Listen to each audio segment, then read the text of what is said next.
বৃদ্ধাশ্রমের সামনে যখন গাড়িটা এসে থামলো, আস্তে আস্তে নামলেন এক বৃদ্ধা। মা, আমি আসছি, প্রত্যেক উইকেন্ডে আমি আসবো। না বাবু, অত কষ্ট করিস না, তুই বরং ওই দিনগুলো বৌমাকে নিয়ে ওর মায়ের কাছে যাস। এরপর কেটে গেছে প্রায় 2 বছর। আজ বৃদ্ধাশ্রমে নতুন একজন অতিথি এলেন। বৃদ্ধা আজ থমকে গেছেন। এ কি দেখছেন তিনি? এ তো তার বৌমার নিজের মা। একসময় এনার মন্ত্রণাতেই তো তার সংসার ভেঙে গিয়েছিল। ফোনটা বেজে উঠলো। বাবু, কেমন আছিস রে? শোন না, বৌমাকে একটু ফোনটা দে তো।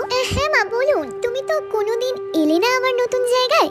এসো কাল একবার আমার নতুন বান্ধবীর সঙ্গে আলাপ করতে। না না মা, আমার সময় হবে না। আরে, আমার নতুন বান্ধবীর সাথে যে তোমার রক্তের সম্পর্ক গো। আমার নতুন বান্ধবী তোমার মা। তোমার দাদার সংসারে নাকি তার জায়গা হচ্ছিল না, তাই এখানে রেখে গেছে আজ। আমার ব্যথায় তিনি আজ সমব্যথী গো। আশীর্বাদ করি মা, তোমরা যেন তোমাদের বাড়িতেই আজীবন বাস করতে পারো।